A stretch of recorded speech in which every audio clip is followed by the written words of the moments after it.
தாமரை எழுதிய உன்னை மட்டும் உயிர் தொட அனுமதிப்பேன். அனுமதி 23. அன்று படைக்குடிலை அடைந்த கொடை நாட்டின் இளவல் ராஜா ஜெயசிம்மவர்மன் கண்டது படைவீரர்களின் பரபரப்பையே. சற்று முன் மிக அழகாக காட்சியளித்த தடாகமானது நிலை குலைந்து போயிருந்தது. தடாகத்தில் இருந்த மலர்களும் இலைகளும் பெரும் புயலில் சிக்கியவை போல அலமலந்து மூழ்கி கிடக்க, அதன் கரையில் இளவரசியின் தேரில் பூட்டப்பெற்று இருந்த இரு புறவிகளின் உயிரற்ற உடல்களும், இளவரசன் ஆனைமலை மேல் இளவரசியை காக்க விரைந்து வந்தபோது உதவியிருந்த போர்ப்புறவியானது அரை உயிராய் கிடப்பதும் கண்ணிகளில் பட்டது. அதற்கு வேங்கையர் மேற்பார்வையில் மருத்துவம் நடந்து கொண்டிருந்தது. புறவிகளின் குளம்பொலி ஓசை கேட்டு விரைந்து வந்தார் மருதத்தின் மேல் திசை காவல் நாயகரும் சோலையூரின் தலையாரியாயுமான வேங்கையர். இளவலுடன் ஒரே புறவியில் வந்து இறங்கிய தங்களின் இளவரசியை கண்டு திகைத்தாலும் அவளின் கைகளில் இருந்த கட்டை கண்டு பதறி முன்னிலும் வேகமாக சந்திராம்பிகையின் அருகில் சென்றார். அவருடன் பேசியவாறு வந்த இளவரசியின் விழிகளோ உயிரற்ற சடங்களாயிருந்த தன் அன்பிற்குரிய புறவைகளின் மீதே இருந்தது. இறங்கிய வேகத்தில் கொடைநாட்டின் இளவரசன் தன் புறவி அருகில் விரைந்து சென்றிருந்தான். சோலையூரின் மருத்துவர் அதன் காயங்களுக்கு மருந்திட்டு கட்டிக்கொண்டு இருக்க, முன்னங்கால்கள் இரண்டிலும் எலும்பு முறிவு ஏற்பட்டு இருப்பது தெரிந்தது. இந்நிலையில் இருக்கும் புறவி உயிர் பிழைப்பது கடினம். தங்களின் இளவலின் இறுகிய தோற்றம் கன்ற வீரன் ஒருவன் முன்வந்து, இளவரசியின் தேர் மீது விழுந்ததால் அதன் கால்கள் முறிந்துவிட்டன, எனினும் கயிறு கட்டு வெளியே இழுத்துவிட்டோம். மருத இளவரசியாரின் குதிரைகள்தான் தேரிடும் பிணைக்கப்பட்டிருந்ததால் உள்ளிழுக்கப்பட்டு விட்டன.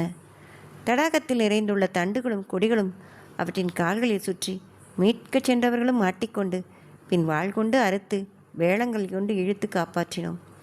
எனினும் சற்று முன்பு துடிப்படங்கிவிட்டன. ஏதோ கொடிய நஞ்சின் தாக்கம் போல் தெரிகிறது என்று மருத்துவர் சொன்னார் இளவலை எனவும், ஆத்திரமும் துன்பமும் ஒருங்கே அழுந்த சிவந்த கண்களுடன் தன் புறவியை பார்த்தான். தன் கட்டளைக்கு கட்டுப்பட்டு மலை மீதிருந்து அது பாய்ந்ததால் தான் இளவரசியை தக்க சமயத்தில் காக்க முடிந்தது.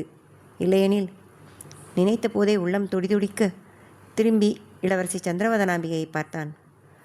அவளும் அவனின் புறவியின் அருகில்தான் இருந்தாள். தன் மென் கரங்களால் அதன் கழுத்தை வருடி கொடுத்தவாறு எதற்கும் கலங்காத அவளின் கண்களின் ஓரத்தில் ஒரு துளி நீர் திரண்டு இருந்தது. மருத்துவரிடம், எப்படியாவது இதன் உயிரை காப்பாற்றுங்கள் என்றாள். இனி அதனால் ஓட இயலாது இளவரசி, அக்குதிரை இருந்தென்ன என்று சொல்ல ஆரம்பித்த அருகில் இருந்த வீரன் இளவரசியின் நேரிட்ட விழிவீச்சில் வாயடைத்து போனான். அப்போது மூத்த வீரர் ஒருவர் விரைந்து வந்தார். இளவல் சேனையின் வழிகாட்டியான பெரும்புலிவாணர் எனும் பெயர் கொண்ட அவர் சிம்மவர்மனின் ஆசானும் கூட. வந்த வேகத்தில், இளவலே, என்ன காரியம் செய்ய துணிந்தீர்? ஏதேனும் தவறாக நடந்திருந்தால் கொடைநாட்டின் எதிர்காலம் என்ன ஆகும்? மாமன்னரிடம் நாங்கள் என்ன மறுமொழி உரைப்பது என சற்றே கோபத்துடன் மொழிய, தங்கள் மாணவன் தவறு செய்வானா ஆசானே? கொடைநாட்டின் எதிர்காலம் காக்கவே அங்கனம் துணிந்தேன் என்றவனின் பார்வை சந்திராம்பிகையை ஒரு முறை தொட்டு மீள, ஆசானின் முகத்தில் தன் பார்வையை அழுந்த பதித்து, அனைவரையும் அமைதிப்படுத்துங்கள். ஏற்பாடு பொழுது முடிந்து மாலை ஆரம்பமாகிவிட்டது. உணவு ஏற்பாடுகள், ஒளியேற்றம், பூச்சிகள் விலங்குகள் அண்டாமல் இருக்க வேலி அமைத்தல் போன்ற பணிகளை செய்ய கவனப்படுத்த வேண்டும் என்று எழுந்தவன் வேங்கையரை ஒரு பார்வை பார்த்துவிட்டு நடக்க, புரிந்தவராய் அவரும் அவனோடு நடந்தார். மெதுவான குரலில், இளவரசியார் மலைக்குடி கிளர்ச்சியாளர்களை மருதப்படையில் சேரச் சொல்லியிருக்கிறார்கள். அவர்களை உங்களின் நேரடி கட்டுப்பாட்டின் கீழ் பயிற்சிக்கு உட்படுத்துங்கள். அவர்கள் மீது ஒரு பார்வை இருக்கட்டும். மருதக்கோட்டைக்குள்ளோ இளவரசி அருகிலோ அவர்கள் நெருங்காமல் இருப்பது நலம் என்றவன் அவரை நேராக பார்த்து, தாங்கள் அறியாததல்ல எனவும், வேங்கையர் சிறு பெருமிதத்துடன், இளவரசியாரும் அதை அறிவார்கள் இளவரே. சற்று முன்பு அவர்களும் இதையேதான் வேறு வார்த்தைகளில் கூறினார்கள். தெற்கு எல்லை காவலர் படையில் சேர்க்கச் சொன்னார்கள். அவர்களின் தலைவனையும் மருத்துவம் செய்வித்து போர் முடியும் வரை இங்கேயே காவலில் வைத்திருக்கச் சொன்னார்கள் எனவும், திரும்பி இளவரசியை பார்க்க அவளோ புறவியின் கழுத்தை தடவியவாறு இருந்தாள். அதை கண்டவனின் இதழ்களின் கோடியில் ஒரு வருத்த முறுவல். பெருமூச்சுடன், இப்புறவி பெற்ற பேறு கூட புரவலன் யான் பெறவில்லை என மெல்லிய குரலில் அவன் மனம் முணுமுணுக்க, அக்கணம் சந்திரவதனாம்பிகை விழிகள் உயர்ந்து சிம்மவர்மனை நோக்கின. பின் அவ்விடம் விட்டு எழுந்து வேங்கேரின் அருகில் வந்தவள், நான் விடைபெற்றுக் கொள்கிறேன் வேங்கேரே. கொடைநாட்டு சேனையோடு இங்கு பயிற்சி பெற்ற வீரர்களை இணைத்து அனுப்பிவிடுங்கள். தங்கள் எல்லை காவலை வலிமைப்படுத்துவதோடு ஆனைமலை குடியினருக்கு ஆவண செய்து நெறிப்படுத்துங்கள். தேவையான பொருளுதவி நாளையே கோட்டையிலிருந்து வந்து சேரும் என்றவள் கரம் குவிக்க, வேங்கேர், இன்று ஒரு நாள் தங்கிவிட்டு செல்லலாமே. இங்கு மருத்துவரிடம் ஒருமுறை பரிசோதித்து மருந்து வைத்து கட்டிக்கொள் குழந்தாய் எனவும் வருத்த முறுவலுடன், தேவையில்லை வேங்கேரே, எனக்கு ஒன்றுமில்லை. அப்புறவியின் உயிர் காக்கும் முயற்சியை நிறுத்த வேண்டாம் என்று விட்டு சிம்மனை நோக்கி, இளவலே, இன்னும் 4 நாட்களில் இந்திர விழா நிறைவுறும். மருதத்தின் 4 வகை படைகளும் வட எல்லைக்கு நகர்த்தப்பட்டு கொண்டு இருக்கின்றன. சாளுவத்தின் மன்னரிடம் மருதத்தின் நட்பு நிலையை அறிவிக்கும் செய்தி மடல் அனுப்பியதற்கு அதை மகிழ்வோடு ஏற்றுக்கொண்டார். எனவே இன்றிலிருந்து 5ஆம் நாள் எனது தலைமையிலான படை சாளுவ எல்லைக்குள் முகாமிட்டிருக்கும் களவப்படையை தாக்கப் போகிறோம். தங்களின் நிலைப்பாடு பற்றி தகவல் அனுப்புங்கள் என்றவள் கரம் குவித்து, இந்திர விழா நிறைவு நாளன்று மருதபுரி வந்தால் மன்னர் மிகவும் மகிழ்வார் எனவும் பதிலாக கரம் குவித்தவனின் பார்வை அவள் முகத்தில் நிலைக்க மறுமொழி ஏதும் கூறவில்லை. இடையிட்ட வேங்கேர், பல்லக்கு தயாராக இருக்கிறது குழந்தாய் என, நான் பின்மாலை பொழுதிற்குள் கோட்டையை அடைய வேண்டும். அதற்கு புறவி பயணம்தான் சரியாக இருக்கும் எனவும், வேங்கேரே எனும் சிம்மவர்மனின் உரிமலில் திடுக்கிட்டு திரும்பினார் அவர். உங்கள் குழந்தையை ஒன்று வேறு தேரோட்டியுடன் செல்லச் சொல்லுங்கள், அல்லது பல்லக்கில் பயணம் செய்ய சொல்லுங்கள். இல்லையென்றால் என்றவனின் குரலை கோபத்தை நிறுத்தியது இளவரசியின் அமைதியான குரலும் அவனின் முகத்தில் நிலைத்த பார்வையும். அப்படியே ஆகட்டும், தேரிலேயே செல்கிறேன். வேங்கேரே, ஏற்பாடு செய்யுங்கள் என்றவள் அவர் சிறு வியப்புடன் இருவரையும் மாறி மாறி பார்த்துவிட்டு நகர்ந்ததும் மெதுவாக தன் கட்டையை அகற்றினாள். இளவலின் முன் கரங்களை நீட்டி, உண்மையாகவே சிறிய காயங்கள்தான், வலியும் இல்லை. தங்களின் நண்பரைப் போலவே தாங்களும் ஆர்ப்பாட்டம் செய்கிறீர்கள் எனவும் புரியாமல் பார்த்தவன் விழிகளை அவளின் உள்ளங்கைகளின் மீது ஓட்டினான்.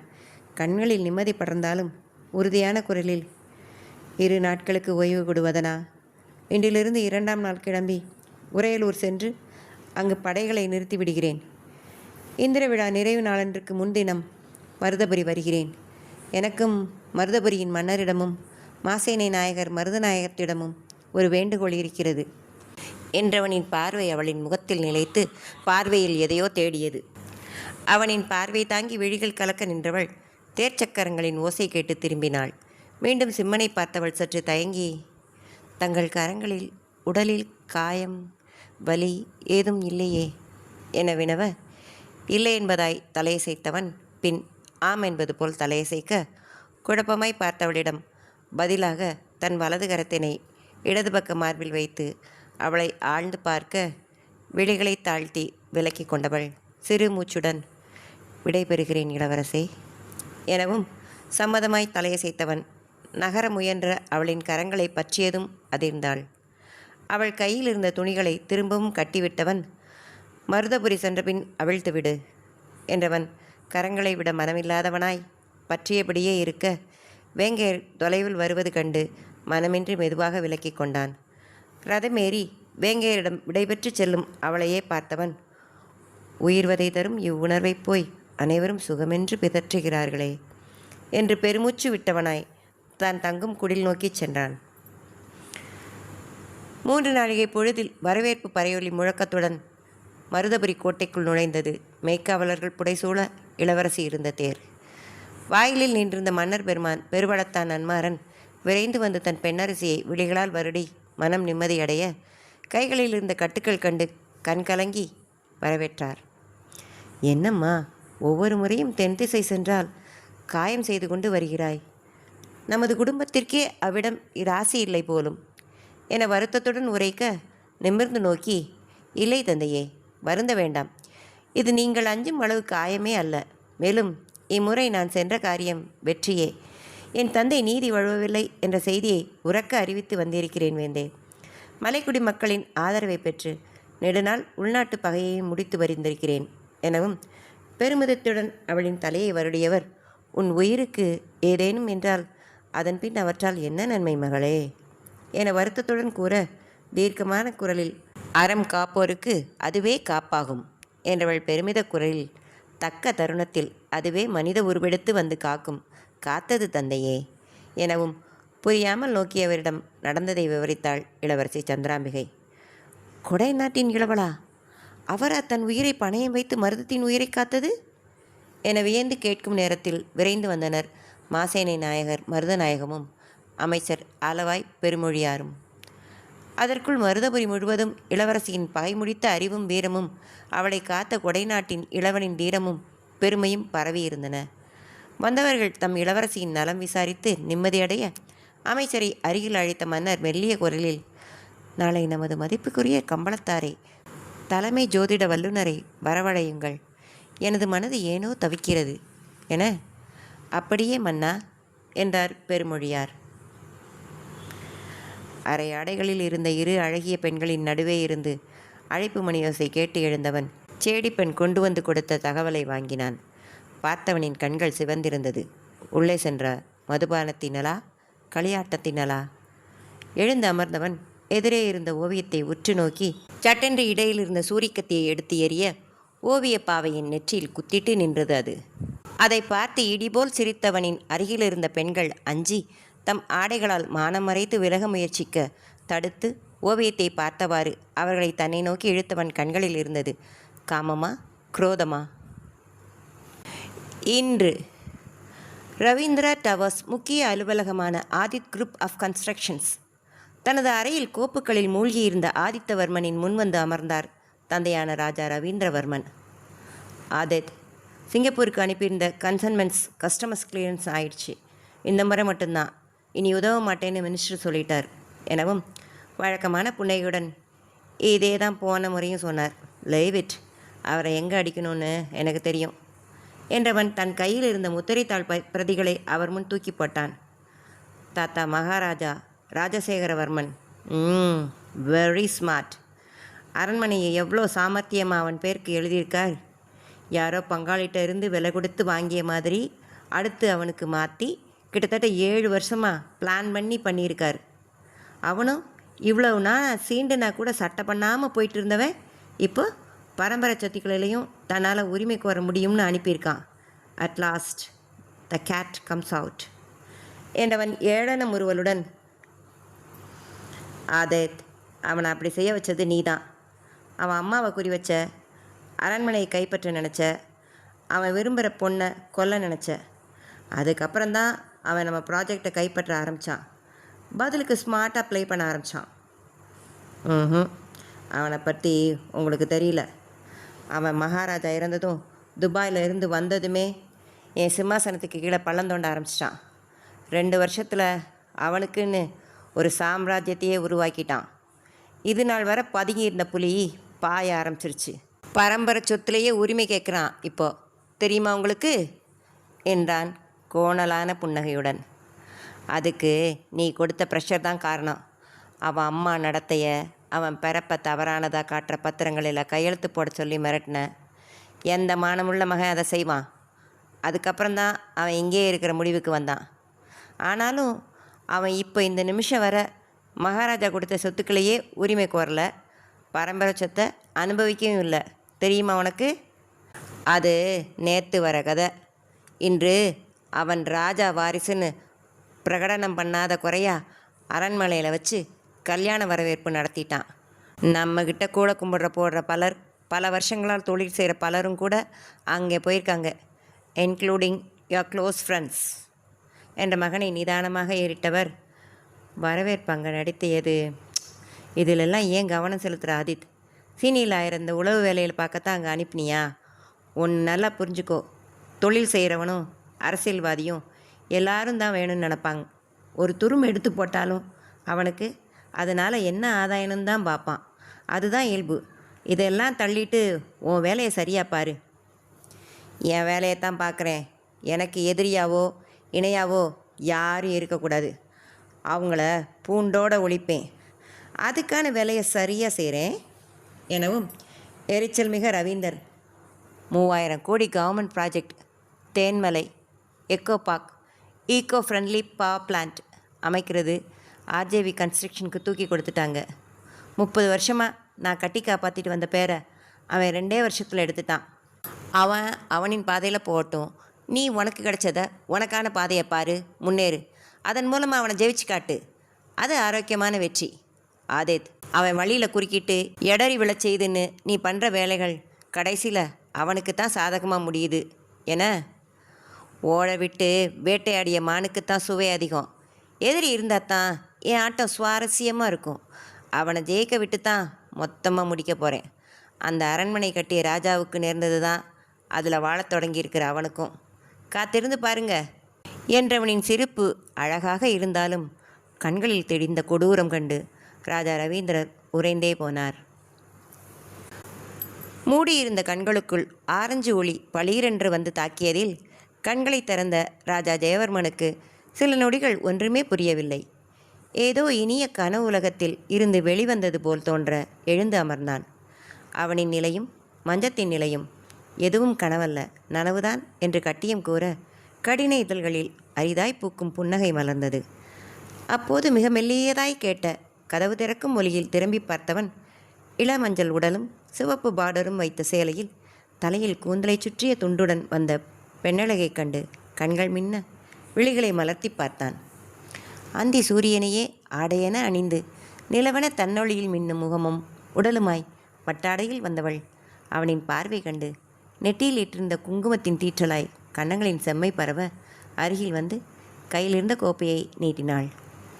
எழுந்து கட்டிலின் அலங்கார தலைப்பகுதி வளைவில் சாய்ந்து அமர்ந்தவன் கன்னத்தில் கை வைத்து அவளையே பார்க்கவும், என்ன பார்வை இது? கண்களால் சுருட்டி தன்னை நோக்கி இழுக்கும் பார்வை என வெட்கியவள் முகம் கனிந்து சிவக்க, ஏதோ எதிர்பார்ப்பில் கண்கள் மயங்க நெருங்க துணிவற்று அங்கேயே நிற்க அவளை வெட்கத்திலிருந்து வெளியே இழுப்பவனாய், பெட் காஃபி குடிக்கிற பழக்கம் இல்லையே வது என்றான் இயல்பாக பேசுவது போல. தெரியும், வெஜ் கிளியர் சூப் தான். அத்தை இதைத்தான் குடிப்பீங்கன்னு சொன்னாங்க எனவும் பார்வை தீவிரமடைய 2 நாட்களுக்கு முன் குடித்த சூப் நினைவில் முகம் விகாசிக்க அன்று தோன்றியதை இன்று செய்ய விழைந்தவனாய் எழுந்து அவள் அருகில் சென்றவன் ஒரு கையால் கோப்பையை வாங்கி அருகில் இருந்த சிறு மேஜையில் வைத்துவிட்டு மறு கையால் அவளின் கைப்பற்றி இழுத்து மடிமேல் அமர்த்தி கொண்டான். பெண்ணவளின் இயற்கை மனத்துடன் கூந்தலில் இருந்த நறுமலரின் மனமும் ஆணின் மனதை மயக்க கழுத்து வளைவில் இடதல் பதித்தான். கன்னம் தொட்டு இதழமுதம் அருந்த முற்பட பின்னோக்கி நகர்ந்து இடையில் கையதனை அணையாக்கி தடுத்தவள், ஷ் வரு, ப்ளீஸ் எழுந்து ப்ரஷ் பண்ணிவிட்டு சூப் குடிங்க, குளிச்சுட்டு வாங்க, கீழே எல்லாரும் காத்திருக்காங்க, கோயில் போகணுன்னு அப்பா சொன்னாங்க எனவும், கோவிலா? நான் கோவில் போகிறதில்ல வது என்றவன் தன் வேலையை தொடர்ந்தவனாய் அவளின் கன்னத்தில் இதழ் பதிக்க அருகினிலிருந்த அழகு முகம் பற்றி நெற்றியில் இதழொற்றியவள் அவனின் கருத்தடர்ந்த சிகையை அளந்து விலக்கி நெற்றியில் மறந்து கிடந்த வடுவை வருடினாள். வருடி அவளின் கரம் பற்றி கொண்டவன், 5 நாள் ஜோலி காத்திருக்குவது, அவர்கள் எல்லாரும் போட்டும், நீ குறைச்சி தானே வெளியே போகாமல் இருக்கிறது நல்லது. குரலில் குறும்பு சேர, அப்புறம் அதை விட முக்கிய ஜோலி வீட்டில் இருக்குது, பாடமெல்லாம் வேற பாதியில் இருக்குது என்றவன் கண்கள் சுருக்கி முறுவலிக்க கன்னத்தில் ஆழமாய் விழுந்த குழியை கண்டவள் மலர்ந்த அவன் முகத்தை மகிழ்வோடு கண்டு தன்னை மயக்கும் அக்குழிக்கு ஒரு இதழற்றலை சமர்ப்பித்தாள். அப்பப்பா, இவ்வளோ அழகாக இருக்குன்னு தான் இவ்வளோ நாள் சிரிக்காமலே இருந்தீங்களா என்றவளின் ரசிப்பு கண்டு சிரிப்புடன் நெற்றியில் முட்டியவன், சிரிப்பா? சிரிப்பு, சந்தோஷம், நேசம், பாசம், ஆசைன்னு எதுவும் தெரியாமலே தான் இருந்தேன் வது. நான் தொலைத்த எல்லாமே இப்போ உருவில் திரும்ப கிடைத்த மாதிரி இருக்குது. நான் மிகவும் வெறுத்த இந்த அரண்மனை கூட உன்னோட இருக்கும்போது பிரியமானதாக மாறிடுச்சு. ஏதோ பல 100 வருஷங்களாக தவமிருந்து சில 100 வருஷங்களாக இங்கே உன் கூட இங்கே வாழ்ந்துட்டு இருக்கிற ஒரு உணர்வு தருவது என்று நெகிழ்ந்த குரலில் சொல்லிக்கொண்டே போக தன்னவனின் நெகிழ்வில் குழைந்து அவனை மார்புடன் அணைத்து விழி மூடிக்கொண்டவள் மெல்லிய குரலில், வரு, நேற்று அத்தை அவங்க அறையில் இருந்த ஒரு பொக்கிஷ அறையை காட்டினாங்க. அதில் ஒரு பழங்கால பெட்டியில் பரம்பரை நகைகள் இருக்கிறதா சொன்னாங்க. அந்த அறையில் இருந்த பெயிண்டிங்ஸில் இந்த அரண்மனையை கட்டிய ராஜா இருந்தார். அவர் உங்களைப் போலவே இருந்தார். அவரின் அருகில் இருந்த ராணி உன்னை போலவே இருந்தாங்களா எனவும் விலகி ஆச்சரியமாக பார்த்தாள். நீங்களும் அதை பார்த்தீங்களா என ஆர்வமுடன் வினவ, இல்லை என்பதாய் தலையசைத்தவன், உங்கள் குலதெய்வம் கோவிலில் பாறை சுவரில் இருந்த ஒரு சித்திரத்தில் அப்படி இருந்தது. அதே போல் ஓவியம் இங்கேயுமா?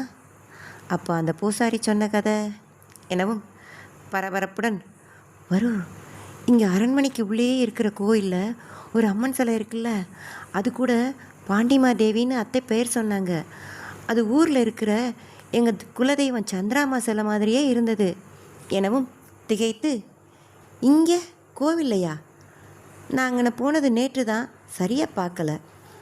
விரலால் அவளின் மார்பில் தவழ்ந்த தாலியை எடுத்து பார்த்தவன், நம்ம விவாகத்தின் போது உன் குலதெய்வத்தின் தாலின்னு உங்கள் தாத்தா சொல்லி நான் உன் கழுத்தில் கட்டின போது என் அம்மாவின் தாலி மாதிரியே இருக்குன்னு பார்த்து ஸ்தம்பித்து போனேன். இந்த ராஜவம்சத்தின் சின்னங்களோட என் அம்மா தாலியை தான் நான் பார்த்துருக்கேன். அப்போது என்றவன் உணர்வு வயப்பட்டு அவளின் முகம் தாங்கி, அப்போ நாம் திரும்ப பிறந்திருக்கோமா வது?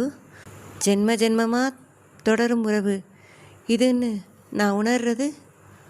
உனக்கு ஏதாவதுன்னா என் உயிர் வரை துடிப்பது இதனால் தானா? உன்னை சேர்ந்ததும் என் மனம் தித்திப்பதும் நிறைஞ்சு போன மாதிரி இருப்பதும் என் வாழ்விற்கு அர்த்தமுள்ளதாக மாறிட்டதோன்னு தோணுனதும் அதனால் தானோ என பேசிக்கொண்டே செல்ல விழிவிரித்து அவனையே பார்த்தவாறு இருந்தாள் மதிவதனா. தொடரும்.